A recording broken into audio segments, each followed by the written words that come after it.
నమస్తే, welcome to మా Telangana TV news bulletin. ముందుగా హెడ్లైన్స్ చూద్దాం. యాత్ర 2 సినిమా చూస్తూ థియేటర్లో అందరూ భావోద్వేగానికి గురయ్యారు.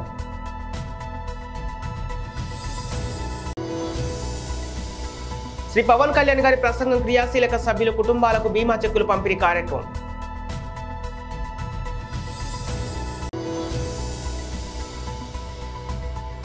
వైసీపీ సోషల్ మీడియాకి అచ్చెన్నాయుడు వార్నింగ్.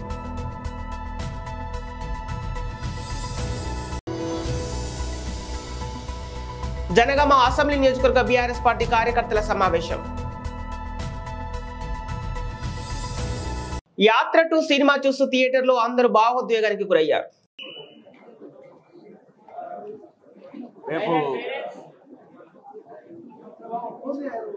రేపు రిలీజ్ కానున్న యాత్ర 2 ప్రీమియర్ షో ఈరోజు ఇక్కడ ఏర్పాటు చేశారు. వైఎస్ఆర్ కాంగ్రెస్ పార్టీ ఎమ్మెల్యేలు, ఎమ్మెల్సీలు, నాయకులు, అలాగే మీడియా మిత్రులు కూడా చూసినట్టున్నారు. యాత్ర తొలిగా ముందు వచ్చిన సినిమా, దాని తర్వాత యాత్ర 2. ఈ సినిమా చూసినప్పుడు అంతా కాంటెంపరీ అంటే ఈ మధ్య మన కళ్ళ ముందు జరిగిన చరిత్రే కదా. రాజశేఖర రెడ్డి గారిది అంటే ఆయన 30 ఏళ్ల రాజకీయ అనుభవం, ఆ తర్వాత ముఖ్యమంత్రి అయిన తర్వాత ఆయన 5 ఏళ్ల పాలనలోనే కోట్లాది మందికి దగ్గర కావడం,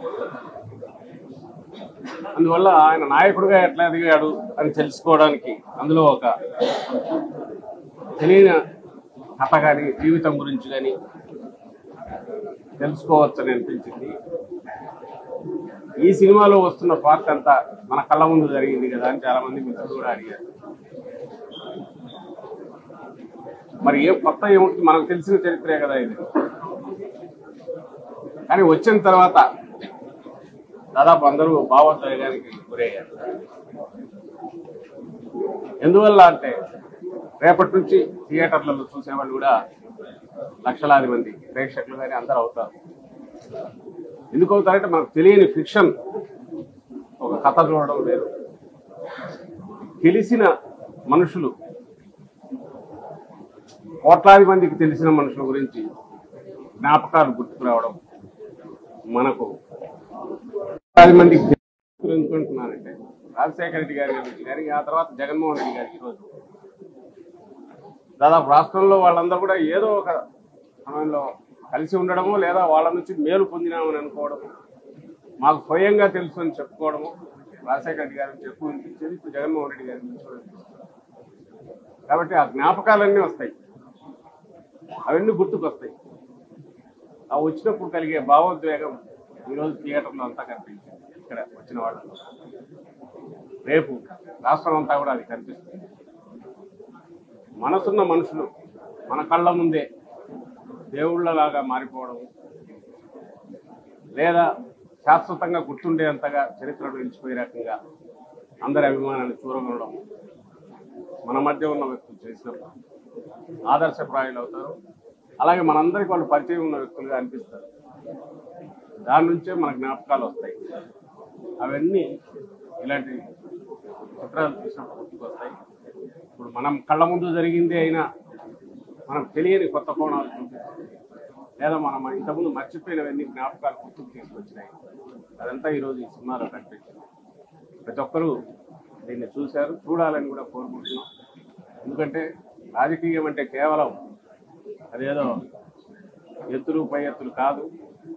ప్రజల మన్ననలు పొందగలిగితేనే, ప్రజల్లో మమేకమైతేనే అది నిజమైన రాజకీయం అవుతుంది. అందుకు సార్థకత కూడా, జీవితానికి సార్థకత ఉంటుంది అని చూపే సినిమాలు మరిన్ని రావాలి. ఇందులో ఆ సందేశం కూడా ఉంది. అందువల్ల ఇది మరింత ఇదిగా అందరూ చూడాలని కోరుకుంటున్నాను.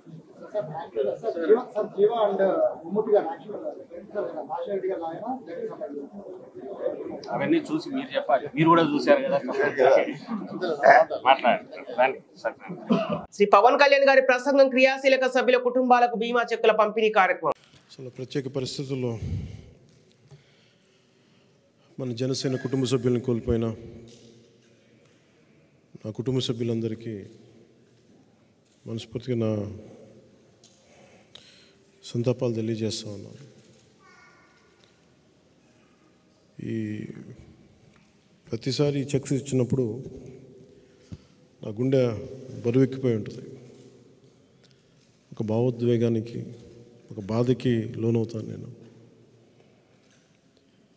అంటే ప్రాణం ఎప్పుడు పోతుందో తెలియదు మనకి. మన ఎవరం కూడా కలకాలం జీవించే వాళ్ళం కాదు. కానీ సాధ్యమైనంత నిండు నూరేళ్ళు బతకాలని ఆశీర్వదిస్తాం, కోరుకుంటాం. చాలామంది పిన్న వయసులోనే మన జన సైనికుల కుటుంబ సభ్యులు కానీ, మన కోసం పార్టీ కోసం సర్వస్వం వెచ్చించి ముందుకు తీసుకెళ్ళిన యువత, ఆడపడుచులు చాలామంది నలిగిపోయారు, ప్రాణాలు కోల్పోయారు, కొన్నిసార్లు గాయాలు గురవుతారు. గతంలో చాలాసార్లు వ్యక్తిగతంగా సహాయం చేసిన వాడిని. ఒక పర్యాయం ఇలా జరుగుతూ ముందుగా అసలు ఈ ఇన్సూరెన్స్ అనేది రావడానికి నా కళ్ళ ముందు చాలామంది పడిపోవడం చూశాను. వాళ్ళని చాలాసార్లు రక్షించి హాస్పిటల్ పంపించి డబ్బులు పే చేస్తున్నా కానీ నేను ప్రతిసారి అందరినీ ఆప్ చేయలేకపోతున్నాం. మన వాళ్ళందరికీ ఏం చేయాలంటే, మనోహర్ గారు ఈ ప్రత్యేకంగా ఇన్సూరెన్స్ పథకాన్ని తీసుకొద్దాం, కొంచెం అండగా ఉంటుంది. జన సైనికులందరూ కూడా, వీర మహిళలు కానీ, మన జనసేన కుటుంబానికి వచ్చిన ప్రతి ఒక్కరు కూడా, పార్టీ కోసం పనిచేస్తున్న క్రియాశీల కార్యకర్తలందరూ కూడా. వైసీపీ సోషల్ మీడియాకు అచ్చెన్నాయుడు వార్నింగ్. రాష్ట్రంలో ఉన్నటువంటి 5 కోట్ల మంది ప్రజానీకానికి దేవాలయం ఏమిటంటే రాష్ట్ర శాసనసభ. ప్రజాస్వామ్య వ్యవస్థలో శాసనసభకి అత్యంత ప్రాధాన్యత కలుగుతుంది. శాసనసభలో తీసుకున్నటువంటి ప్రతి నిర్ణయం ప్రజానీకానికి చేరువ చేసి వారి మంచికి ఉపయోగించే సభ శాసనసభ. స్వాతంత్రం వచ్చిన తర్వాత, ఆంధ్రప్రదేశ్ రాష్ట్రం ఏర్పడిన తర్వాత శాసనసభని సొంత పార్టీ కార్యాలయంగా మార్చుకొని రాష్ట్ర ప్రజానీకానికి, రాష్ట్రానికి ఉపయోగపడినటువంటి చట్టాలు చేయవలసినటువంటి శాసనసభ 5 సంవత్సరాలు వైసీపీ ప్రభుత్వం, జగన్మోహన్ రెడ్డి తీసుకొచ్చినటువంటి ప్రతి చట్టం ఈ రాష్ట్ర వినాశనాన్ని గురించి తీసుకొచ్చారు తప్ప ఈ 5 సంవత్సరాల్లో తీసుకొచ్చినటువంటి ఏ చట్టం కూడా ఈ రాష్ట్రానికి ఉపయోగపడలేదని చెప్పి తెలియచేస్తున్నాను. ప్రజాస్వామ్య వ్యవస్థలో ప్రభుత్వం ఎంత అవసరమో ప్రతిపక్షం కూడా అంత అవసరం. ప్రభుత్వ వాదన ప్రభుత్వం చెప్తుంది. ప్రజల సమస్యలు శాసనసభలో ప్రతిపక్షం లేవనెత్తితే తప్పులుంటే సరిచేసుకొని ప్రభుత్వం ముందుకెళ్ళడానికి ఈ వ్యవస్థ పనిచేస్తుంది. కానీ 5 సంవత్సరాలు శాసనసభలో ప్రతిపక్షం యొక్క గొంతుని చేసినటువంటి ప్రభుత్వం జగన్మోహన్ రెడ్డి ప్రభుత్వం అని చెప్పి ఈ సందర్భంగా తెలియజేస్తున్నాను. ఈరోజు 4వ రోజు మేము సొంత కార్యక్రమాలు చేయడం లేదు, సొంత ఎజెండా మాకేం లేదు. ఈ రాష్ట్రంలో 5 కోట్ల మంది ప్రజలు వివిధ రకాల సమస్యలతో బాధపడి ఇబ్బంది పడుతుంటే రోజుకొక ఇష్యూని తీసుకొచ్చి ప్రభుత్వం దృష్టిలో పెట్టి చర్చించాలని చెప్పి ప్రయత్నం చేసినా మాకు కనీసం అవకాశం ఇవ్వకుండా ప్రతిరోజు దారుణాతి దారుణంగా సస్పెండ్ చేయడం ఇది ప్రజాస్వామ్యానికే మంచిది కాదని చెప్పి తెలియచేస్తున్నాను. ఈరోజు కూడా ప్రధానమైనటువంటి అంశాలు, సగభాగం ఉన్నటువంటి యువత, సగభాగం ఉన్నటువంటి మహిళలు అనేకమైనటువంటి సమస్యలతో ఇబ్బంది పడుతున్నారు. అదేవిధంగా ఈ ప్రభుత్వం ఏర్పడక ముందు, ఈ ప్రభుత్వం ఏర్పడిన తర్వాత యువతకి అనేక హామీలు ఇచ్చారు. జాబ్ క్యాలెండర్ ఎవ్రీ ఇయర్ ఫస్ట్కి ఇచ్చి జాబులన్నీ కూడా ఫిలప్ చేస్తామన్నారు. చంద్రబాబు నాయుడు గారు అబద్ధాలు చెప్తున్నారు. 27,000 ఉపాధ్యాయ ఉద్యోగాలు ఖాళీగా ఉన్నాయి. మేము అధికారంలోకి వస్తే మెగా డిఎస్సి చేస్తానని చెప్పి 5 సంవత్సరాలు గాఢ నిద్రలోకి వెళ్ళి ఈరోజు వెంటిలేటర్ మీద ఉన్నటువంటి ప్రభుత్వం 6,000 ఉద్యోగాలకి నోటిఫికేషన్ చేసి యువతకి మోసం చేసిన విషయం, మహిళలపై దాడులు, అణగారిన వర్గాలు, హరిజన గిరిజన బడుగు బలహీన వర్గాల మీద ఈ ప్రభుత్వం చేస్తున్నటువంటి దమన కాండని ఈరోజు శాసనసభలో వాయిదా తీర్మానం రూపంలో ఇచ్చి మేము చర్చించాలని చెప్పి పట్టుబడతాం. తరువాత ఒక నిర్ణయం తీసుకున్నాం. ఈ రాష్ట్రానికి పట్టినటువంటి శని, ఈ రాష్ట్రానికి పట్టినటువంటి దరిద్రం ఈ రోజుతో వదిలిపోతుంది. నేను మొదటే చెప్పాను, శాసనసభ ప్రజలకి అవసరం. జనగామ అసెంబ్లీ నియోజకవర్గ బీఆర్ఎస్ పార్టీ కార్యకర్తల సమావేశం. 3 హామీలు ఇచ్చారు. ఏంటి ఆ 3 హామీలు? ఒకటి, డిసెంబర్ 9న 2 లక్షల రూపాయల రుణమాఫీ చేస్తామని. రెండవ హామీ, మనం ఇస్తున్న రైతు బంధును 10,000 రూపాయలకు ఎకరానికి 10,000 కాకుండా 15,000 రూపాయలు చేస్తామని. మూడవ హామీ ఏంటి? మీరు పండించిన పంటకు ప్రత్యేకంగా వరి ధాన్యానికి మద్దతు ధరకు అదనంగా 500 రూపాయల బోనస్ ఇచ్చి మీ ధాన్యాన్ని కొనుగోలు చేస్తామని చెప్పింది. రైతులకు ఇచ్చిన ఈ 3 హామీలలో ఒక్క హామీ అయినా నెరవేరిందా అని నేను అడుగుతున్నా. అదే అడుగుతున్నాం మనం. ఇది ప్రశ్నిస్తే కాంగ్రెస్ పార్టీ వాళ్లకు ఉడుకెక్కువైతుంది. మనం ఏదో అక్కస్తో మాట్లాడుతున్నామని అంటున్నారు. కాంగ్రెస్ పార్టీ అధికారంలోకి వస్తే బీఆర్ఎస్ వాళ్ళు ఓర్వలేకపోతున్నారని అంటున్నారు. మీరు కాంగ్రెస్ పార్టీ అధికారంలోకి రావడం, ప్రజలు ఎన్నుకున్నారు మిమ్మల్ని, ప్రజాస్వామ్యబద్ధంగా మీకు మెజారిటీ వచ్చింది, దాన్ని మేము స్వాగతిస్తున్నాం. కానీ మీరు ప్రజలకు ఇచ్చిన హామీలు, అనేక డిక్లరేషన్లో మీరు చెప్పిన మాటలను మాత్రమే, మీరు ప్రకటించిన తేదీలను మాత్రమే మీకు గుర్తు చేస్తున్నాం. ప్రజల తరఫున అడుగుతున్నాం తప్ప మరొకటి కాదు. ఇవాళ కాంగ్రెస్ పార్టీ అధికారంలోకి వచ్చి 50 రోజులైంది. ఈ 50 రోజులలో ఎన్ని హామీలు నెరవేర్చారు? ఆర్టీసీ బస్సులలో మహిళలకు ఉచిత బస్సు ప్రయాణం అని ఒకటి ప్రకటించి ఒక గ్యారంటీ అయిపోయింది అంటున్నాడు. అది ఏంటి? మేడారం కన్నపల్లి గ్రామాలలో పూజారులు బుధవారం గుడిమెలిగే పండుగ ఘనంగా నిర్వహించారు. మహాజాతరకు 2 వారాల ముందు ఈ గుడిమెలిగే పండుగను చేస్తారు. పూజారుల సంఘం అధ్యక్షుడు సిద్ధబోయిన జగ్గారావు ఆధ్వర్యంలో పూజారులు అత్యంత నియమనిష్ఠులతో డోలు వాయిద్యాల నడుమ పూజారులు వారి ఇండ్లను శుద్ధి చేసుకుని అటవీ ప్రాంతానికి వెళ్లి గుట్టగుడిని సేకరించి గుడిపై కప్పారు. అనంతరం పూజారుల సంఘం అధ్యక్షుడు సిద్ధబోయిన జగ్గారావు గారి సతీమణి సిద్ధబోయిన భారతీయ ఆధ్వర్యంలో మహిళలు కొక్కెర వినోదం, సిద్ధబోయిన వైష్ణవి విజయ మరియు మహిళలు గుడిలోని వనదేవతలను రంగురంగుల ముగ్గులు వేసి అందంగా అలంకరించారు. గుడి ప్రాంగణం మొత్తం రంగురంగుల ముగ్గులతో ఆహ్లాదకరంగా తీర్చిదిద్దారు. గుడిమెలిగే పండుగతో వనదేవతల మహాజాతర ప్రారంభమైనట్లు పూజారులు భావిస్తారు. ఇప్పటి నుంచి పూజారులు అత్యంత నియమనిష్టలు పాటిస్తారు. మళ్లీ వారం 14వ తారీఖు నాడు వచ్చే బుధవారం రోజున మండమెలిగే పండుగను నిర్వహిస్తారు. దీంతో జాతర ఘట్టం ప్రారంభమవుతుంది. మేడారం జాతర ఉత్సవాలు ఊపందుకున్నాయి. మళ్లీ వచ్చే 3వ బుధవారం 21వ తారీఖు నా జాతర ప్రారంభం కానుంది. ఈ కార్యక్రమంలో సమ్మక్క ప్రధాన పూజారి సిద్ధబోయిన మునేందర్, కొక్కెర కృష్ణయ్య, మల్లెల ముత్తయ్య, బొక్కెన్న మహేష్, సిద్ధబోయిన అరుణ్, సిద్ధబోయిన పాపారావు, దశరథం, సిద్ధబోయిన నితిన్, అభ్యుదయ సంఘం అధ్యక్షులు సిద్ధబోయిన బోజారావు, రానా రమేష్, మహిళలు తదితరులు పాల్గొన్నారు.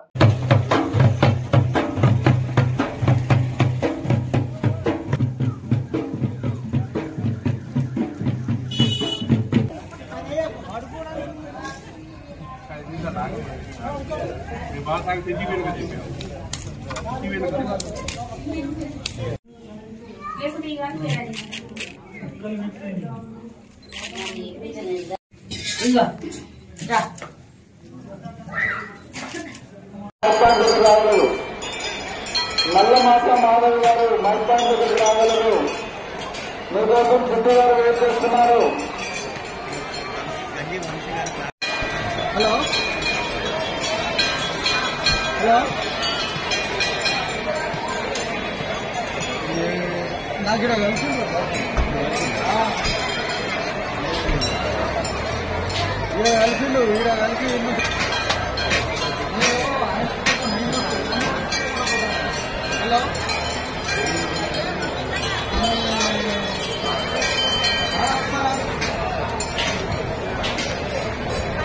అల్లూరు సీతారామరాజు జిల్లా దేవీపట్నం మండలం ఇందుకూరుపేట గ్రామంలో ఎలక్షన్ జరిగి 5 years పూర్తి కావాల్సి వస్తున్న డ్రైనేజీలు మాత్రం అలాగే ఉన్నాయి.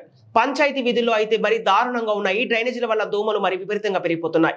ఇక్కడ డ్రైనేజీ నిర్మించకపోవడం వల్ల అక్కడ ఉన్న సీసీ రోడ్డు కూడా పాడవడం జరుగుతోంది. కానీ సచివాలయం దగ్గర ఉన్న ఈ కాలువకు డ్రైనేజీ కట్టి మోక్షం ఎప్పుడు కలుగుతోందని ప్రజలు ఎదురు చూస్తున్నారు. ఇప్పటికైనా దీనిపై అధికారులు స్పందించి డ్రైనేజీ నిర్మిస్తారని కోరుకుంటున్నారు.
ఇరవై 21వ వార్డులో ముస్లిం మైనార్టీల కమ్యూనిటీతో సమావేశంలో పాల్గొన్న జనసేన పట్టణ అధ్యక్షుడు నేరెళ్ల సురేష్, టీడీపీ రాష్ట్ర కార్యదర్శి ఆరిఫ్, టీడీపీ రాష్ట్ర పార్టీ కార్యదర్శి ఆరిఫ్ కామెంట్స్ తెలుగుదేశం పార్టీ తరఫున అన్నదాన కార్యక్రమం చేస్తున్నాం. జగన్ బటన్ నొక్కితే అభివృద్ధి కాదు, భవిష్యత్తులో యువకులకు ఉద్యోగ ఉపాధి కావాలంటే టీడీపీ అధికారంలోకి రావాలి. జనసేన టీడీపీ సంకీర్ణ ప్రభుత్వం కోసం ప్రజలు ఎదురు చూస్తున్నారు. గతంలో చంద్రబాబు నాయుడు హైదరాబాద్ ను అభివృద్ధి చేయడం వల్లనే ఈ రోజు ప్రతి ఒక్కరూ లబ్ధి పొందుతున్నారు. గుంటూరు తూర్పు నియోజకవర్గ ప్రజలకు ఎప్పుడూ అందుబాటులో ఉంటాను, నా వంతు సాయాన్ని అందిస్తాను. రాబోయే ఎన్నికల్లో గుంటూరు తూర్పు నియోజకవర్గంలో టీడీపీ గెలిచే విధంగా కృషి చేస్తారని జనసేన అర్బన్ అధ్యక్షుడు నేరెళ్ల సురేష్ కామెంట్స్. రాష్ట్రం రావణ కష్టంలా ఉంది అని, రాబోయే ఎన్నికల్లో సంకీర్ణ ప్రభుత్వం రావాలి, వైసీపీని రాష్ట్రం నుంచి తరిమి కొట్టేందుకు జనసేన టీడీపీ కృషి చేయాలని కోరారు.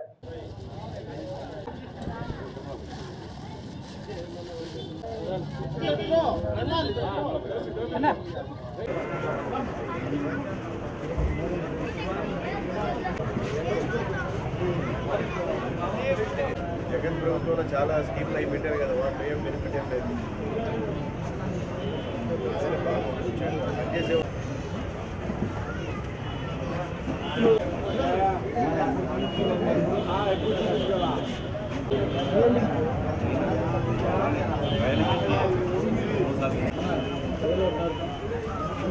మళ్ళీ తలట ఉంది.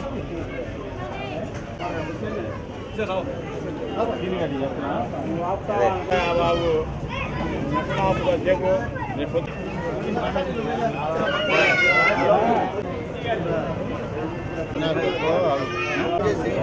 ఎవరికి వాళ్ళు సాయశక్తుల మీ ప్రయత్నాలు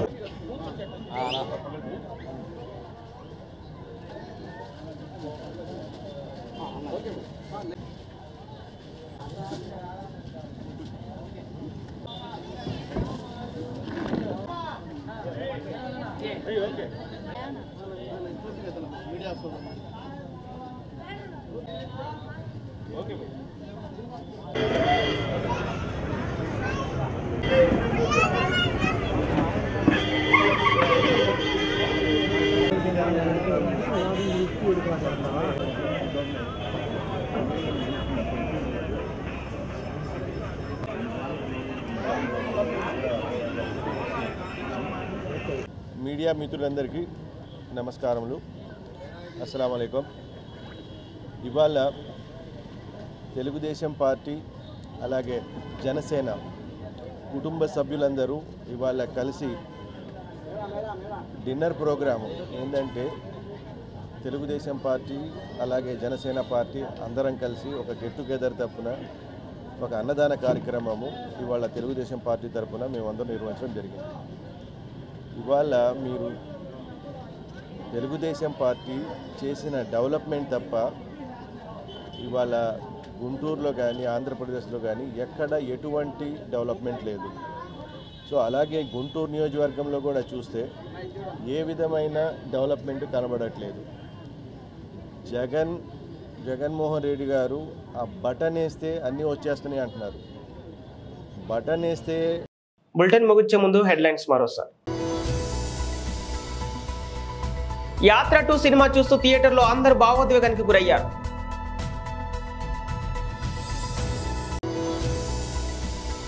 శ్రీ పవన్ కళ్యాణ్ గారి ప్రసంగం క్రియాశీలక సభ్యుల కుటుంబాలకు బీమా చెక్కులు పంపిణీ కార్యక్రమం.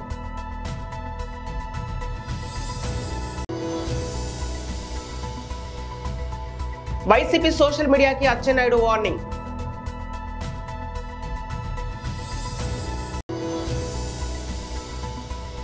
జనగామ అసెంబ్లీ నియోజకవర్గ బీఆర్ఎస్ పార్టీ కార్యకర్తల సమావేశం. ఇవి ఈనాటి వార్తలు. మరో బులెటిన్తో మళ్ళీ కలుద్దాం.